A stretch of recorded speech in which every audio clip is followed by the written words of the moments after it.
जो है पुरानी पेंशन बहाल करें, और हमारे एक जीडीएस जो हमारे यूनियन है उन्हें जीडीएसओ को जो है कमलेश चंद्र रिपोर्ट लागू करनी थी, लेकिन वो लागू नहीं कर पाए।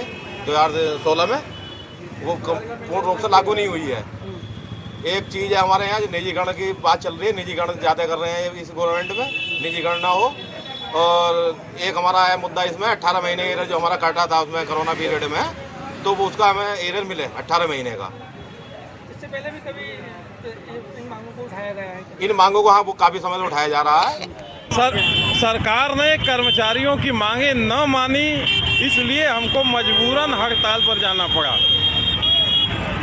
क्या मांगे हैं आप लोगों? हमारी पहली मांग है पुरानी पेंशन बहाल की जाए, जिसको छत्तीसगढ़ सरकार, राजस्थान सरकार, पंजाब सरकार ने लागू कर दिया है। 2004 के बाद रिटायर सभी कर्मचारियों को जो न्यू पेंशन यानी नो पेंशन लागू की गई है उसको हटा करके पुरानी पेंशन लागू किया जाए, और जो कोविड पैंडेमिक काल में जो 18 महीने का मेरा DAR है उसको रिलीज किया जाए।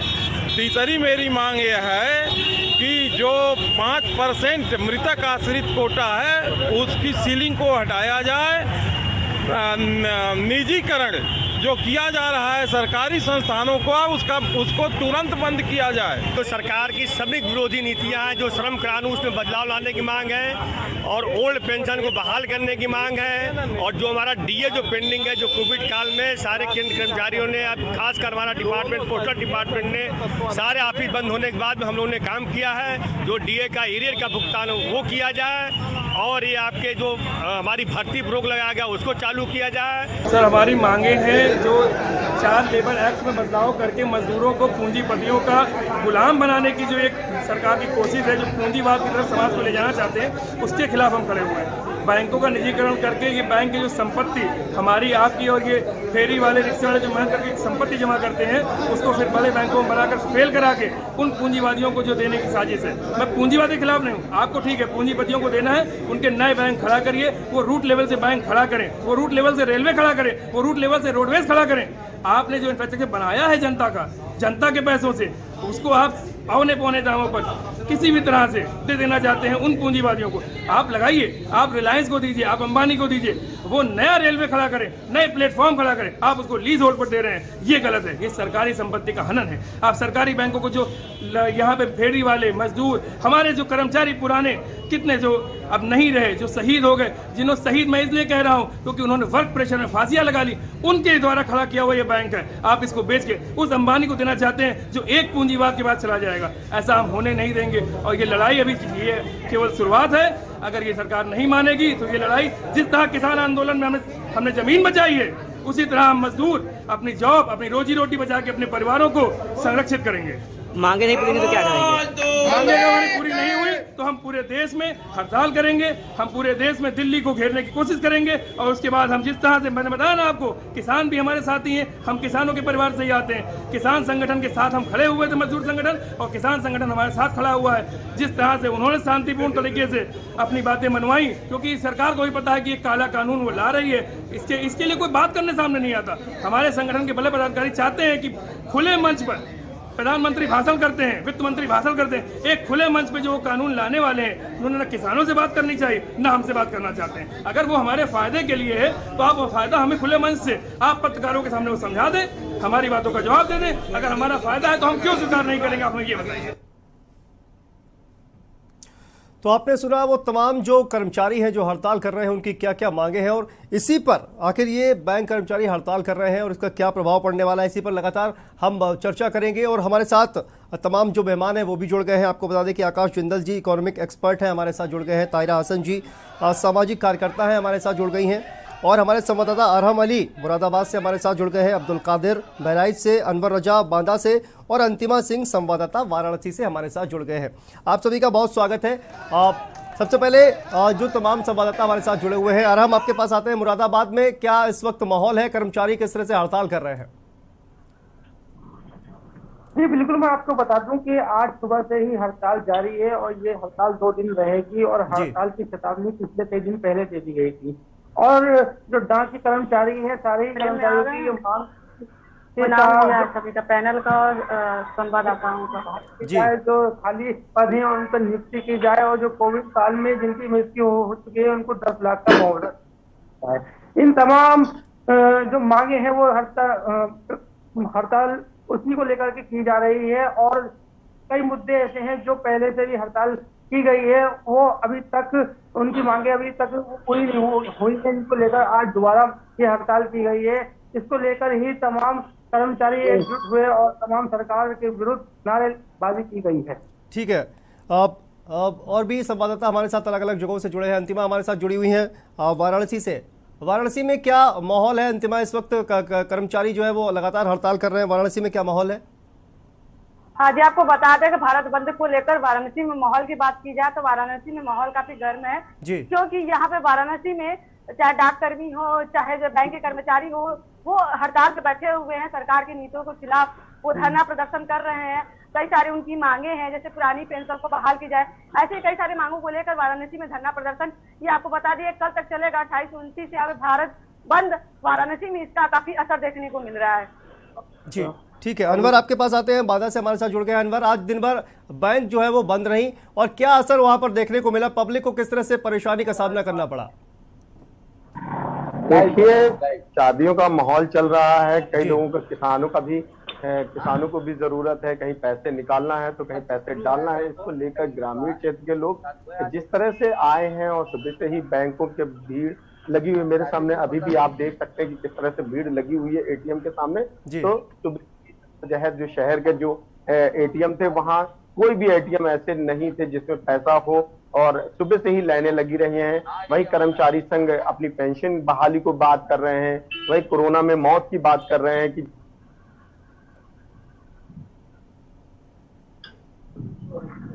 जी। तो अनवर, आपकी आवाज नहीं आ पा रही है, वापस आएंगे आपके पास। और अब्दुल कादिर भी हमारे साथ जुड़े हैं। अब्दुल, जिस तरह से देखा जाए कि एटीएम में पैसा नहीं है और बैंकों की हड़ताल चल रही है, लोग जो है किस कदर से परेशान है? बात की जाए बहराइच की तो वहां पर क्या माहौल है इस वक्त?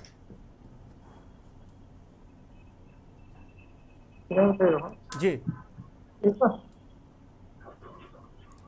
अब्दुल कादिर, आपकी आवाज नहीं आ पा रही है, ऑडियो अनम्यूट कर दीजिए अपना। जी बिल्कुल, हम आपको बता दें बैंक कर्मियों द्वारा लगातार हड़ताल किया जा रहा था निजीकरण को लेकर के। आज उसी क्रम में 28 से 29 बैंक का हड़ताल है, लेकिन सैटरडे और संडे पर या इसके बाद आज हड़ताल है, जिसको लेकर के न एटीएम में पैसा है और लोगों की तरह तरह आवश्यकता है। कहीं बाहर से आए हुए लोग या बाहर से यहाँ रहने वाले एटीएम में पैसे निकालने की जरूरत पड़े, उनको पैसे नहीं मिल पा रहा।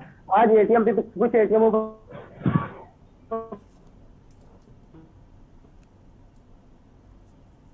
ठीक है। अब्दुल कादिर, आवाज आपकी नहीं आ पा रही है, नेटवर्क का इशू है शायद। और सरकार जी ठीक है, वापस आएंगे आपके पास। चर्चा की शुरुआत करते हैं। आकाश जिंदल जी हमारे साथ जुड़ गए हैं, इकोनॉमिक एक्सपर्ट हैं। सर, आपके पास आते हैं। अब बैंकों का निजीकरण हो रहा है और बैंकों का निजीकरण आखिर क्यों हो रहा है? क्या इससे देश को क्या फायदा होने वाला है? क्योंकि पहले बैंकों का राष्ट्रीयकरण हुआ और अब उसका निजीकरण हो रहा है, क्या इससे फायदा होगा देश का? सर देखिए, सरकार की ऐसी सोच है जी कि प्राइवेटाइजेशन आज की तारीख में दुनिया का दस्तूर है। अमेरिका जो वर्ल्ड की सबसे बड़ी इकोनॉमी है जी और सबसे सक्सेसफुल इकोनॉमी है, वहां सारा कुछ प्राइवेट सेक्टर के पास है। लेकिन साथ ही साथ मेरा ये भी मानना है कि हमारे कर्मचारी जो हैं वो हमारे लिए बहुत इंपॉर्टेंट है। हमारे कर्मचारी चाहे बैंक हो या कोई भी ऑर्गेनाइजेशन हो, उसकी रीढ़ की हड्डी है।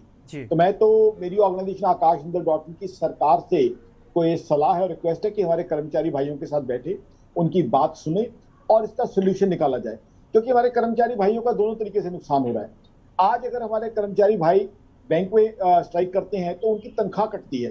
देखिए, तो वो तनख्वाह कटना भी सही नहीं है। तो ऐसे में सरकार मेरी सजेशन कि आप जो है बैंक कर्मचारियों के साथ, बाकी कर्मचारियों के साथ बैठे, उनकी बात सुने और इसका जो है सॉल्यूशन निकाला जाए, ताकि जो है इकोनॉमी को हम सुगम तरीके से चलाएं। देखिए, होता क्या है, अगर बैंक की 2 दिन की स्ट्राइक होती है तो उससे बैंकिंग और बिजनेसेस जो बैंक के ऊपर डिपेंड करते हैं 10 दिन के लिए जो है वो उनका जो है सिस्टम से बाहर चले जाते हैं, उनके सिस्टम खराब हो जाते हैं, 10 दिन का कारोबार का नुकसान हो जाता है।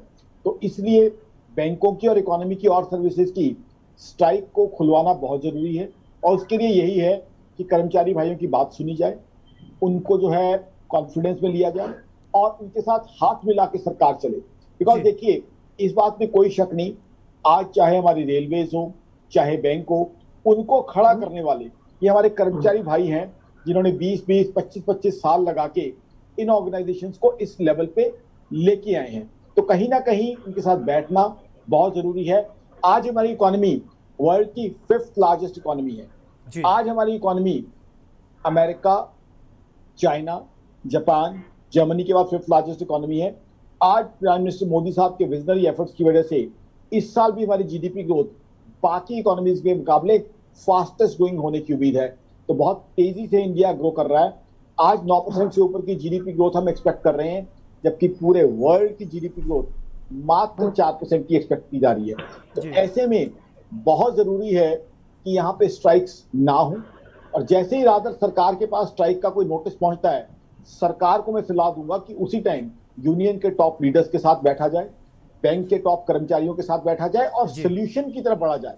तो कहीं ना कहीं सरकार से मैं सजेस्ट करूंगा, अभी भी जैसे 2 दिन की स्ट्राइक है, आज भी जो हमारे कर्मचारी भाई हैं या इनके लीडर्स हैं, इनके साथ अगर सरकार बैठती है और कोई सोल्यूशन निकालती है, ताकि हमारे कर्मचारी भाइयों की सैलरी का नुकसान भी ना हो, और साथ ही साथ वो ऑर्गेनाइजेशन स्मूथली चले जो हमारे कर्मचारियों ने अपने 25 साल 30 साल की मेहनत से खड़ी की। अभी मैं हमारे एक लीडर की जो बाइट सुन रहा था, वो बिल्कुल सही थे। उन्होंने 20 साल 25 साल काम किया, उन्होंने, उनके साथियों ने, तब जाके वो ऑर्गेनाइजेशन इतनी बड़ी बनी है।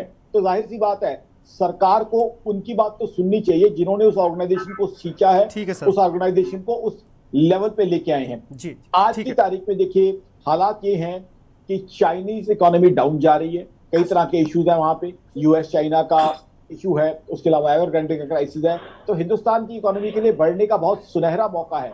तो ऐसे में स्ट्राइक्स और ये चीजें हम अफोर्ड नहीं कर सकते, क्योंकि स्ट्राइक 2 दिन की होती है, इकोनॉमी 10 दिन पीछे चली जाती है। तो ऐसे में सरकार के ऊपर ओनस आ जाता है कि पहले ही स्ट्राइक को प्रिवेंट करना चाहिए था। मेरे हिसाब से सरकार को चाहिए था, अगर पहले से ही प्लानिंग हो चुकी थी, मेरे हिसाब से 4-5 दिन पहले की प्लानिंग थी, तो सैटरडे संडे को ही जो इनके टॉप लीडर्स हैं उनको इनवाइट किया जाता, उनके साथ बैठ के सोल्यूशन निकाला जाता, ताकि आज ही स्ट्राइक ना हो। तो अभी भी जो है सरकार को मैं सजेस्ट करूंगा, इन लोगों को इन्वाइट करे, इनके साथ बैठे, इनकी बात सुने और सोल्यूशन निकाले, ताकि स्ट्राइक को खत्म किया जाए।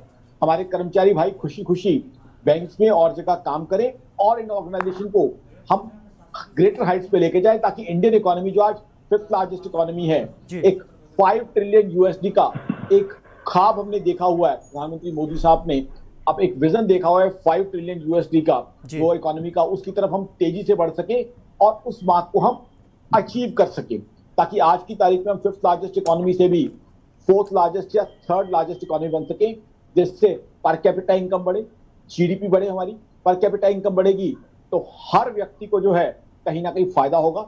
साथ ही साथ अगर इकोनॉमी फलेगी फूलेगी तो एम्प्लॉयमेंट अपॉर्चुनिटीज बहुत ज्यादा आ जाएंगी। आज की तारीख में एक high level of unemployment country में चल रहा है, तो कहीं ना कहीं जो कोरोना कॉज रिसेशन है 2 साल की, उसकी वजह से बहुत हाई अनएम्प्लॉयमेंट चल रहा है। बट हमें इस समय देखना है कि इकोनॉमी को इस तरीके से तेजी दें कि अनएम्प्लॉयमेंट खत्म करके ज्यादा से ज्यादा लोगों को अच्छी गेनफुल एम्प्लॉयमेंट दे सके, और रशिया यूक्रेन क्राइसिस की वजह से जो इन्फ्लेशन बढ़ी हुई है उसका भी सोल्यूशन निकाला जाए। तो इसीलिए मैं कहना चाहता हूं कि आज के समय में जब कई तरह की प्रॉब्लम्स रही हैं, जब पहले एक कोरोना के कारण हमारे यहाँ रिसेशन आई, कोरोना कॉज रिसेशन, अब एक ग्लोबल रीजन से रशिया यूक्रेन क्राइसिस की वजह से इन्फ्लेशन बढ़ रही है, ऐसे में स्ट्राइक को रोका जाए, हमारे कर्मचारी भाइयों के साथ, उनके लीडर्स के साथ बैठ के इसका सोल्यूशन निकाला जाए। बहुत जरूरी है कि हमारे जो टॉप लीडर्स हैं ट्रेड यूनियंस के या बैंक्स के, उनके साथ बैठ के एक डायलॉग किया जाए, ताकि हड़ताल को खत्म किया जाए, कर्मचारी खुशी खुशी वापस काम पे जाएं और कर्मचारियों को भी जो है अच्छी उनकी जो डिमांड्स है वो मानी जाए। अगर कोई सैलरी या उनकी पेंशन की डिमांड है, उनकी बात सुनी जाए, उनकी बात मानी जाए, जहां तक सरकार अकोमोडेट कर सकती है करे, और हम नेशन को ग्रेटर हाइट्स की तरफ ले जाएं। देखिए आज अगर हमारे यहाँ स्ट्राइक चलती रहेगी तो बाकी इकोनॉमीज जो हमसे कम्पीट कर रही है वो वेट नहीं करेंगी। हमारा कंपटीशन आज छोटी मोटी कंट्री से नहीं है। जयपुर का सबसे बड़ा जी आज की तारीख में हमारा कंपटीशन जो है अमेरिका, चाइना, जर्मनी, जापान जैसी इकोनॉमीज से, जो हमसे बड़ी हैं। इवन इंग्लैंड और फ्रांस जैसी इकोनॉमीज हमसे पीछे हैं। तो ऐसे में हम मेरे हिसाब से एक दिन का 1 घंटा भी वेस्ट नहीं कर सकते। We have to grow every day, every hour, every minute. So I think it's very important, very pertinent that a solution should be worked out immediately. बिल्कुल सर, आप सही कह रहे हैं कि जो कर्मचारी हैं उनका भी ख्याल रखने की ज़रूरत है, क्योंकि सरकार का जो लक्ष्य है वो कहीं ना कहीं बैंकों का निजीकरण कर और जो एक लक्ष्य हासिल करने का, जो पूंजी हासिल करने का है, वो बैंकों को निजी हाथों में सौंपने की जो तैयारी है वो सरकार कर रही है। और इसी वजह से बैंकों के निजीकरण को लेकर जो कर्मचारी हैं देश भर में वो लगातार हड़ताल पर है। और आपको बता दें कि ये बैंक कर्मचारियों के अलावा जो अन्य क्षेत्र है, चाहे वो डाक कर्मी हो, वो भी हड़ताल पर है। और निजी क्षेत्रों में जो बैंकों का जो निजीकरण हो रहा है उसको लेकर लगातार जो कर्मचारी है वो हड़ताल पर है। और इस पर चर्चा जो है वो लगातार जारी रहेगी, लेकिन यहाँ पर रुकते हैं छोटे से ब्रेक के लिए और ब्रेक के बाद फौरन हाजिर होते हैं।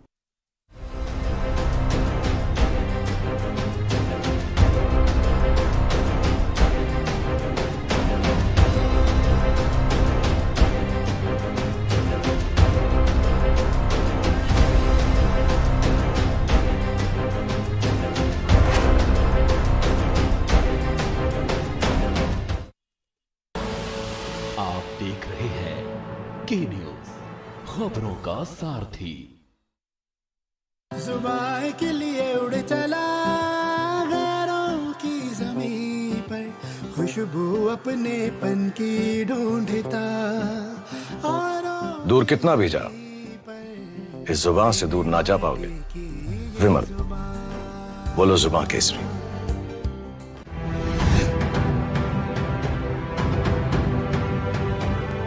खुदी को आजमाया है तो ये अंदाज आया है, खुदी को आजमाया है तो ये अंदाज आया है। तुम में भी मैं हूं, शुद्ध प्लस पान मसाला। आप देख रहे हैं के न्यूज, खबरों का सार।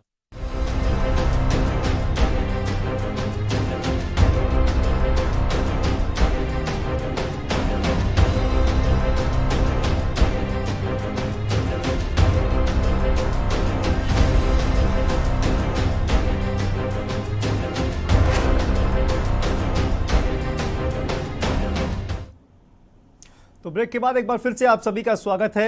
लगातार निजीकरण के विरोध को लेकर जो बैंक कर्मचारी हैं वो लगातार हड़ताल कर रहे हैं और इसी पर हम लगातार चर्चा कर रहे हैं। तमाम मेहमान भी हमारे साथ जुड़े हुए हैं, चर्चा में आगे बढ़ेंगे, लेकिन उससे पहले आपको दिल्ली लिए चलते हैं जहां पर आम आदमी पार्टी की प्रेस कॉन्फ्रेंस चल रही है। क्या कुछ कह रहा है ये सुनते हैं। दूसरी बात, जैसा मैंने कहा कि ईडीएमसी कमिश्नर ने खुद यहाँ पे दिल्ली विधानसभा की एनवायरमेंट कमेटी को कहा था कि ये सेल्फ कंबस्टिबल होते हैं कूड़े के पहाड़, क्योंकि वहां पे जो इतना कूड़ा है वो डिकम्पोज होता है, उसमें से इतनी मीथेन निकलती है कि उसको खुद आग लग जाती है। दैट मीन्स ईडीएमसी वाले जानते हैं कि ये आग लग सकती है। ये सबसे खतरनाक बात है। ये आग लगना चाहे किसी ने जानबूझ के लगाई लेकिन या नहीं लगाई, ये तो इन्वेस्टिगेशन के बिना नहीं कहा जा सकता, लेकिन उनके संज्ञान में है कि इस परिस्थिति की वजह से आग लग सकती है। तो इसलिए जो आग लगी है इसकी जिम्मेदारी भाजपा शासित एमसीडी पे जाती है, बिकॉज ऐसा नहीं है कि उनको पता नहीं था, उनको पता है, उन्होंने ये ऑन रिकॉर्ड बोला है। Thank you.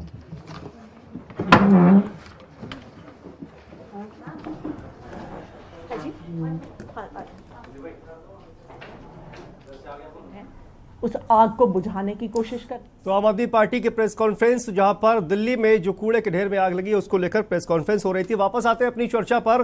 तो बैंकों के निजीकरण को लेकर जो बैंक कर्मचारी हड़ताल पर है उसी पर हम लगातार चर्चा कर रहे हैं और हमारे साथ मेहमान भी जुड़े हुए हैं। हमारे साथ ताहिरा हसन जी जुड़ी हुई हैं, सामाजिक कार्यकर्ता है, और उनसे जो उनका जो क्या सोचती है वो बैंकों के निजीकरण को लेकर, उनसे भी जानेंगे कि आखिर जो निजीकरण हो रहा है उस पर उनका क्या विचार है। लेकिन ये देखिए, कहीं ना कहीं सबसे बड़ा सवाल ये है कि जो तमाम जो कर्मचारी हैं जिनका जो अपने भविष्य को लेकर चिंतित है, क्योंकि बैंकों के निजीकरण के बाद इनको अपना भविष्य अधर में लटका हुआ दिखाई दे रहा है और इसी वजह से देशव्यापी हड़ताल जो है वो लगातार चल रही है अलग अलग जगहों पर।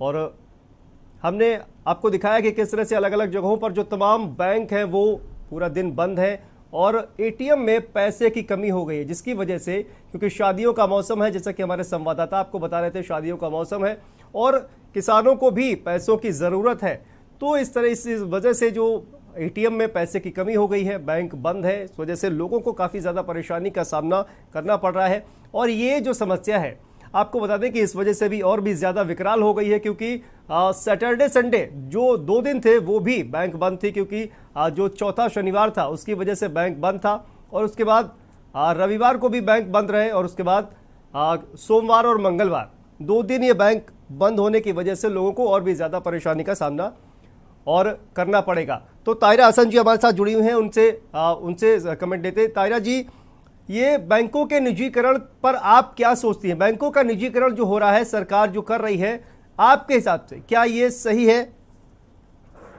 ताहिरा जी। नहीं, मुझे लगता है, देखिए मुझे मैं प्राइवेटाइजेशन के बिल्कुल फेवर में नहीं हूँ। अभी इससे पहले हमारे साथी कह रहे थे कि सभी जगह प्राइवेटाइज हो रहे हैं चीजें, लेकिन आप ये बताइए अमेरिका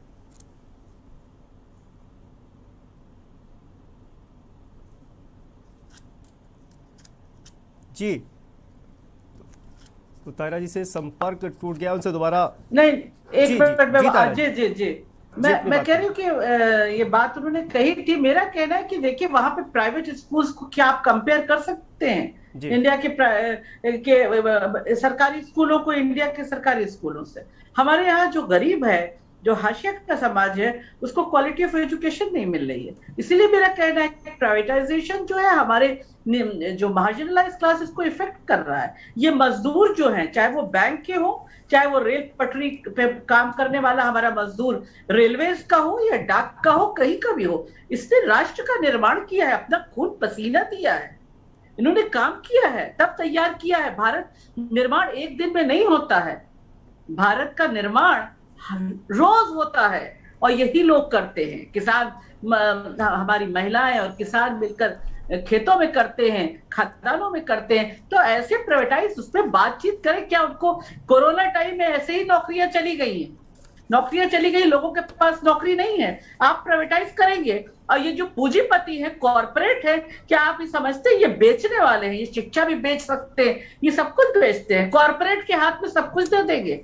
सबसे बड़ा लोकतंत्र जो बाबा साहब भीमराव अंबेडकर के संविधान से चलता है, तो आप उनको ये कीजिए कि वो संविधान को माने। इस पर उनके ऊपर कोई आप ऊपर से उन पे अकाउंटेबिलिटी फिक्स करेंगे कि सिर्फ आप इकोनॉमी की बात करेंगे, बढ़ रही, बूस्ट कर रही है, गरीबी आपको नहीं दिख रही है। ये बड़े अफसोस की बात है कि आपको बेरोजगार नौजवान नहीं दिख रहा है। प्राइवेट जो ये फर्म्स हैं, कंपनीज हैं, ये जो भी होंगे वो जब चाहेंगे निकाल देंगे, हायर एंड फायर। ये सरकार नहीं है कि उनसे सवाल करेंगे, ये चुनिंदा हमारी चुनी हुई सरकार द्वारा नहीं चल रहा होगा कि हम वहां जाके अपनी बात कहेंगे। आपको लगता है जब ये स्ट्राइक कर रहे हैं, ये स्ट्राइक करने की पोजीशन में भी रहेंगे? जब ये प्राइवेटाइज हो जाएगा तो ये खड़े होकर नारा लगाएंगे क्या? ये तो हमारी डेमोक्रेसी का हिस्सा है कि सिर्फ वोट देना नहीं, ये हमें अधिकार है कि हम अपनी बात भी कहें। तो मुझे लगता है कि एक ह्यूमन एंगल को भी देखना चाहिए। और हमारा देश ऐसा नहीं कि पहले समृद्ध नहीं था। मैं कुछ कहना चाहता हूं, मैं बोलना चाहता हूं। ठीक है तायरा जी आएंगे। हमारे साथ एक कॉलर जुड़ गए हैं, चंद्र प्रकाश जी कुरुक्षेत्र से। चंद्र प्रकाश जी, क्या कहना चाहते हैं आप? मैं ये कहना चाहता हूँ कि कांग्रेस का तो भट्टा ही बैठा हुआ है सर। कांग्रेस में ऊपर जो है सेंटर में अध्यक्ष पद के लिए कोई नामित नहीं हो पा रहा। इतने दिन से जो है ना बातचीत चल रही है, कभी कहते हैं राहुल गांधी बनाएंगे, कभी कहते हैं सोनिया गांधी जी ही हमारी अध्यक्ष है। मैं आपके चैनल के माध्यम से निजीकरण पर हम यहाँ पर बहस कर रहे हैं, बैंकों का जो निजीकरण हुआ। बहुत बहुत शुक्रिया आपका चंद्र प्रकाश जी। तो ताहिरा जी, आकाश जी आप कुछ कहना चाह रहे थे? जी बोल दीजिए, इसमें मुझे जाना भी है दूसरे चैनल पे। जी मैं अपनी बहन ताहिरा जी को बता दूं, मेरी बहन मजदूर की पूरी इज्जत है। मैं आकाश जिंदल मजदूरों की पूरी इज्जत कर रहा हूं। और अगर मेरी बहन ने पूरी मेरी बात सुनी हो, मैंने कहा है सरकार को इनके साथ बैठना चाहिए और उनकी बात सुन के सोल्यूशन निकालना चाहिए। मैंने ये कहा है मेरी बहन की सरकार को बीच में आवाज कट रही है। जी मेरा ये मानना है, फर्मली मानना है कि आज चाहे कोई भी बैंक है या कोई भी ऑर्गेनाइजेशन है, उसका खड़ा करने वाला वो मजदूर है, वो कर्मचारी है जिसने गिवन 20 और 25 years, he has full right in that organization। What I have said is कि हड़ताल शुरू होने से पहले ही सरकार क्यों नहीं इनके साथ बैठी? जब अगर 21-22 मार्च से क्लियर था कि हड़ताल होनी चाहिए, तो सैटरडे संडे को सरकार को इनके साथ बैठना चाहिए था, जो टॉप लीडर्स के साथ, और सोल्यूशन निकालने चाहिए थे। इसमें कोई शक नहीं है कि हमारा एम्प्लॉय, हमारा कर्मचारी बहुत इंपॉर्टेंट है। मेरा यहाँ ये कहना है कि क्यों कर ऐसा हो कि हमारा कर्मचारी भाई एक दिन की सैलरी भी कटवाए। उसकी एक दिन की सैलरी कटवाना भी गलत है। देखिए, अगर एक दिन की स्ट्राइक भी होती है तो ही loses his salary for 1 day, और वो एक दिन की तनख्वाह उसके लिए बहुत प्रेशियस है, बहुत मायने रखती है। बिल्कुल, रोटी, कपड़ा, मकान, उसके बच्चों की एजुकेशन है, उसके बुजुर्ग माता पिता की हेल्थ है। तो सरकार को चाहिए था कि ये काम पहले करती। आज भी मैं सरकार से कहूंगा कि अभी इनके साथ बैठा जाए, जो भी इनके सीनियर लीडर थे, और इनका सोल्यूशन निकाला जाए, एमिकेबल सोल्यूशन निकाला जाए। जहां तक बिल्कुल आकाश जी सही कह रहे हैं आप, ये जो कर्मचारी है उनका कहीं ना कहीं सोल्यूशन निकलना चाहिए। तो वक्त की हालांकि कमी है। बहुत बहुत शुक्रिया आप आकाश जी आपका, और ताहिरा जी आपका बहुत बहुत शुक्रिया, अंतिमा और अब्दुल कादिर आपका भी शुक्रिया। तो ये जो लगातार महंगाई कहा जाए कि बैंकों का जो निजीकरण है उसको लेकर लगातार कर्मचारी हड़ताल पर है। यहाँ पर रुकते हैं छोटे से ब्रेक लिए, और ब्रेक के बाद फौरन हाजिर होते हैं।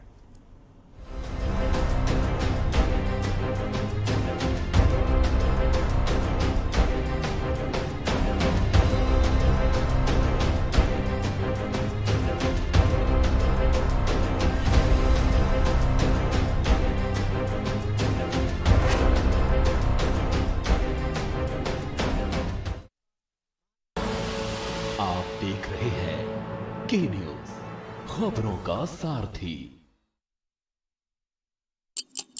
समय कभी किसी का इंतजार नहीं करता। देर न कीजिए, ये आपके द्वारा दिया हुआ टैक्स ही है जो आज देश को सुरक्षित और समृद्ध बना रहा है। शिक्षा, स्वास्थ्य और इंफ्रास्ट्रक्चर की सुविधाओं को देश के कोने कोने तक पहुंचा रहा है। करदाता कृपया ध्यान दें, यदि आपने अब तक निर्धारण वर्ष 2021-22 की अपनी टैक्स रिटर्न फाइल नहीं की है तो लेट फीस के साथ 31 मार्च 2022 तक आप अपनी टैक्स रिटर्न फाइल कर सकते हैं। और यदि आपने निर्धारण वर्ष 2021-22 की अपनी टैक्स रिटर्न ड्यू डेट से पहले फाइल की थी तो आप अपनी रिवाइज्ड रिटर्न बिना लेट फीस के 31 मार्च 2022 तक फाइल कर सकते हैं। याद रखें, निर्धारण वर्ष 2021-22 की टैक्स रिटर्न भरने की अंतिम तिथि है 31 मार्च 2022। प्रत्येक आयकरदाता एक राष्ट्र निर्माता। जुबान के लिए उड़ चला गैरों की ज़मीं पर, खुशबू अपने पन की ढूंढता। और दूर कितना भी जा, इस जुबान से दूर ना जा पाओगे। विमल, बोलो जुबान केसरी। सड़क से संसद तक होगा चिंतन, मैं करूंगा राजनीति का समुद्र मंथन। बात गांव की पंचायत से लेकर देश की सियासत तक मैं लेकर जाऊंगा आपको हर मुद्दों की तक। मैं उठाऊंगा आपकी आवाज, सरकार से करूंगा आपके सवाल। सरकार के दावों की होगी पलटा, मैं बताऊंगी आपको खबरों का आंखों देखा हाल। जनता के मुद्दों को उठाते हैं हम, हकीकत से रूबरू करवाते हैं हम। मैं करूंगी सबके हक और हुकूक की बात, खोलूंगी सियासत के नए नए राज। आपकी कसौटी पर उतरेंगे खरे, हम हैं खबरों के सारथी। आप देख रहे हैं के न्यूज, खबरों का सारथी।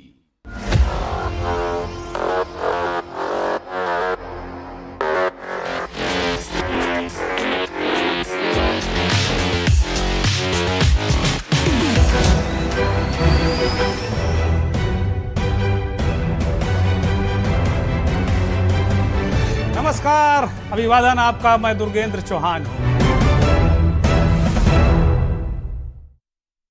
करें अपने जीवन को कृतार्थ, सुने श्रीमद् भागवत कथा रोज प्रातः 6 बजे मेरे साथ सिर्फ के न्यूज इंडिया।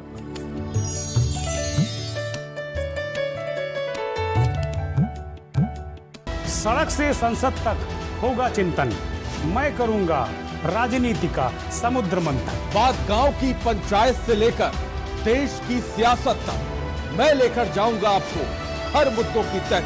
मैं उठाऊंगा आपकी आवाज, सरकार से करूंगा आपके सवाल। सरकार के दावों की होगी पलटा, मैं बताऊंगी आपको खबरों का आंखों देखा हाल। जनता के मुद्दों को उठाते हैं हम, हकीकत से रूबरू करवाते हैं हम।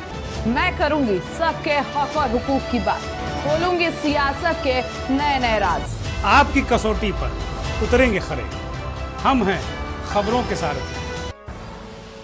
आप देख रहे हैं के न्यूज, खबरों का सारथी। करें अपने जीवन को कृतार्थ, सुने श्रीमद् भागवत कथा रोज प्रातः 6 बजे मेरे साथ सिर्फ के न्यूज इंडिया।